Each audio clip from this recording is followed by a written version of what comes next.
Welcome to the Common Man Football Show. My name is James Coburn, and today's episode we're doing another listener request from Big, I think Roni Chiga or Big Roan Chiga. It's one of those. He says, "Can you do a Alvin Bud Dupree vid?" And yeah, let's do an Alvin Bud Dupree vid. Bud Dupree, of course, the first round pick of the Pittsburgh Steelers. He is someone that during that draft class was a very hotly debated, controversial prospect. Some people loved him, some people hated him, some people thought he was overrated, and that's a lot like his data. There's a lot of positives with his data, and there's a lot of negatives with his data, and I think sometimes the negatives can kind of outweigh the positives to a certain extent with a guy like this. But, we'll get into all of that. We'll kind of highlight some of the big positives for him, some of the big negatives with him, and then ultimately come to some sort of conclusion on what his potential is coming out of college, and also what his future may look like now that he's going into his third season. So, for the people that aren't familiar with this, the data we're going to be looking at is defensive market share data. Defensive market share data is where you take an individual defensive statistic and you divide it by the team total statistic. So, in this case, if you had a pass rusher who has 10 tackles for loss on a team that has 100 tackles for loss, then that defensive end has 10% tackle for loss market share. But what you do with that number is you take that number, you compare it to every single other player performance in terms of tackle for loss since the 1989 NFL draft class, and then boom, you have a way to see, okay, where the successful players ended up in terms of this metric, where some of the less successful players ended up, and just give you sort of a feel for where did the All-Pro players end up, where did the Pro Bowl players end up, and of course the long-term starters. Then the next thing we're going to look at after that is athleticism data, specifically explosive lower body strength score, speed score, and flexibility score. Explosive lower body strength score, for those that aren't familiar with it, is the vertical and the broad jump measured against mass density. The speed score is the 40-yard dash measured against mass density, and the flexibility score is the short shuttle / three cone measured against mass density. Essentially giving you an idea of, one, how explosive they are, specifically with their hips and their ankles, how powerful they are, how explosive those hips are and ankles. The speed score, of course, is speed, which is relative speed, how fast they are for their size. And then, of course, flexibility, which deals with leverage. It deals with stuff like that, where the ability to outbend your opponent. When people talk about edge rushers being bendy, a lot of times they're talking about their bendability, their flexibility is a lot of times what they're talking about when they talk about bendability. And the more flexibility you have, the better equipped you will be when it comes to gaining leverage and outbending opponents as a edge rusher. So with all that stuff out of the way, let's get to Bud Dupree in terms of what he looked like in college, what he looked like in terms of athleticism coming out, and then of course look at his NFL production and ultimately what he might look like, or what some of the potential is with him in the future based on his data coming out of college and of course the NFL. So starting out with his production out of college, he actually was pretty good in terms of production. He had a 95.30 solo tackle market share production score, which based on my data hits every single high-end threshold that you want. He basically hit the All-Pro threshold and the Pro Bowl threshold when it comes to solo tackle market share, and that's 100% of All-Pro, and 100% of Pro Bowl players hit at least these thresholds when it comes to solo tackle market share. His sack market share was also pretty decent, with a 76.38.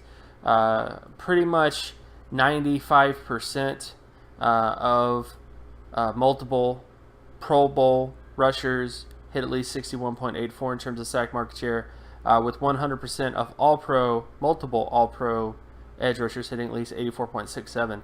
In Bud Dupree's case, he had a 76.38. That doesn't quite hit the All-Pro threshold, but it does hit the Pro Bowl threshold. So he had relatively decent sack market share coming out as well, and his tackle for loss market share is 81.88 out of 100, which relatively speaking is pretty decent as well, where it hits pretty much the All-Pro threshold and surpasses the Pro Bowl threshold as well. So he had no issues in terms of production coming out, whereas issues arise, though, is with his athleticism data. Based on his athleticism, he had a 99.77 explosive lower body strength score. He's by far one of the most explosive edge rushers since 1999 in terms of his explosive lower body strength, which is really good. He had a 98.34 speed score, which is also one of the best speed scores on record when it comes to edge rushers. But the problem comes with his flexibility score. He only has a 61.91 flexibility score. Since the 1999 NFL draft class, there has never been a multiple All-Pro pass rusher with a 61.91 flexibility score, nor has there been a multiple Pro Bowl pass rusher with a 61.91 flexibility score. So despite the fact that he has insane explosiveness and insane speed, he just doesn't quite have the flexibility chops of what All-Pro and Pro Bowl players looked like. And to kind of better illustrate this in terms of the sea of disparity, when you look at his 3-cone of 7.52, this is another thing where 100% of multiple All-Pro pass rushers since 1999 had at least a 7.11 3-cone or less, with 100% of Pro Bowl pass rushers having a 7.37 3-cone or less. And in Bud Dupree's case, he has a 7.52. So even when you look at it from a raw numbers standpoint, he did not hit the All-Pro threshold nor the Pro Bowl threshold when it comes to his 3-cone flexibility, which is an issue because there's very few starters when it comes to 3-cones that are that high. And most of the time, I mean, a lot of times this is bottom in thresholds, but it's just basically to illustrate the point of that a 7.52 3-cone is just not that great, and there usually are not very many starters with this type of 3-cone. There's a couple here and there, but not a ton. So it's just something that kind of hurts him overall coming out of college. What I would say, though, is taking into account all of this information, I would say Bud Dupree coming out of college had the potential of a long-term starting edge rusher. He does not have All-Pro potential. He does not have Pro Bowl potential. Again, this is high-end, high-quality pass rushers. What he does have, though, is long-term starter ability, and that is because of his production in college. He was able to be a fairly productive player in college. That probably won't translate as well to the NFL based on his sort of athleticism issues in terms of flexibility, but he still was productive enough, and he does have really good explosiveness and speed that he could be somewhat of an asset when it comes to the edge position. So he would have to be a very unique sort of situation kind of player where he would have to be very matchup driven in terms of how you utilize him. Basically meaning that you would have to find the best sort of offensive tackle matchup, because there are stiff offensive tackles in the NFL, people. There are also offensive tackles that aren't very explosive and aren't very fast. So he definitely, on any given Sunday, in the right situation, he could exploit different matchups. If you have a really good defensive coordinator, he'd be able to take advantage of those matchups. It's just, in terms of consistency, week in, week out, you know, you're not always going to have the best matchups for him. You know, some games he's going to go into, he's not going to have the advantage against any offensive tackle, athletically speaking, and he just is not really going to do too well in those kind of situations. So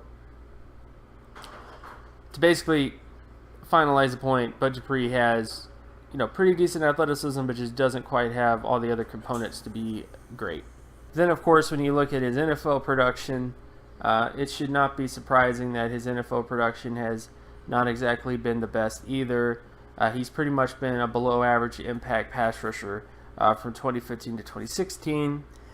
He has had some improvement. I mean, in 2016 in particular, he at least got to average solo tackle market share compared to NFL players, and a little bit above average sack market share, not tremendously above average, but he did make some improvements. It's just he isn't really making the improvements indicative of a very high quality pass rusher. Basically what I'm saying is when pass rushers get to 23 years old, you expect more than just average impact. I mean, there are definitely guys who have poor rookie seasons, but not this poor, and I think that's sort of an issue with him in the future is will he start actually putting up above average defensive end play in terms of impact, and that is still yet to be seen. Based on the data, he should be able to put up at least above average sort of impact on a week-to-week basis because of his production and because of his athletic gifts, but perhaps his flexibility is sort of getting in the way of him becoming a very consistent contributor. There could be other reasons as well, but the bottom line is his NFL career up to this point has been below average, and very much below average what good players at his age range typically perform, because edge rushers that are 22, 23 that are actually good edge rushers are typically productive. They're typically above average productive in this age range. But Bud Dupree so far has been unproductive, which is not the best thing in the world for him. So in conclusion, when it comes to Bud Dupree, the basics I can say is he is a prospect that had positives. He was explosive. He was fast. He had relatively good production as well. Basically, he had the production indicative of a potential Pro Bowl pass rusher, potential again. However, his athleticism just doesn't match up. He doesn't have the athleticism of a Pro Bowl pass rusher when it comes to his flexibility, nor does he have the athleticism of a Pro Bowl pass rusher when it comes to his three counts specifically in terms of a raw numbers standpoint. And because of those two factors, and because of the fact that his last two seasons from 2015 to 2016 have been below average, I don't know how well he's really going to look in the future. He's at risk of kind of being cut, traded, any number of things, and then ultimately going to another team and then kind of fizzling out at some point. Basically, he's a danger of becoming that fourth year kind of, let's say bust, but that guy that kind of hits the fourth year and then they're not in the NFL anymore, which is what you don't want to be. You don't want to be that guy because it happens a lot. You have lots of guys that get drafted. 4 years later, they're no longer on the team, and nor are they given a shot to contribute anywhere else. Hopefully that isn't Bud Dupree's case. I do think that based on his athleticism gifts and based on how he was able to produce in college, he should be able to put up at least above average edge play. I mean, I'm not expecting him to be elite. I'm not expecting him to put up like a top 10, top 5 edge performance in terms of impact, but I at least want to see above average play. And so far, that just hasn't really translated for him. So I really can't. I mean, I hope it does. I hope that he, puts it all together one season and has a relatively big impact season, because he has the type of athletic gifts. I mean, when you have elite explosiveness and elite speed, you should be able to use those gifts and become somewhat consistent at something, and you may not be great at everything, and you also will probably not do well in every single matchup that you have, but you'll at least have 5, 6, 7 games where you put up pretty decent production in those games. And that just hasn't really been the case with Bud Dupree. And whether it's because of flexibility, whether it's because of other sort of reasons that are beyond data, it is what it is. But the bottom line is, when it comes to Bud Dupree, is things aren't looking the best. I would hope that he can actually string together an above average season this year. But based on what he's done so far, the odds of that happening are a little bit less than I actually expected. So I would say that he is a bit of a reach. Even the fact that it was a late first round, I think it's clear to see based on the data right now that it was a bit of a reach on him, and hopefully they can at least squeeze enough out of him at this point to at least put up above average play. But again, the future will tell. But all I can really say is I don't see him becoming a multiple All-Pro player. I don't see him becoming a multiple Pro Bowl player. There's never been a player like him with his athleticism gifts to become that type of player. And because it's never happened before, I just can't say, oh, well, it might happen. Like, it's never happened before. It probably won't happen either because it's never happened before. And ultimately, the best you can expect of Dupree is a long-term starter, and that's about it. So again, my name is James Coburn. You can find my work at draftcoburn.wordpress.com. You can also follow me on Twitter at Geometrics. And if you like this content and you want more content like this, be sure to leave a like and subscribe. Share this video as well with anybody that you know, and I will talk to you guys in the next video. Peace.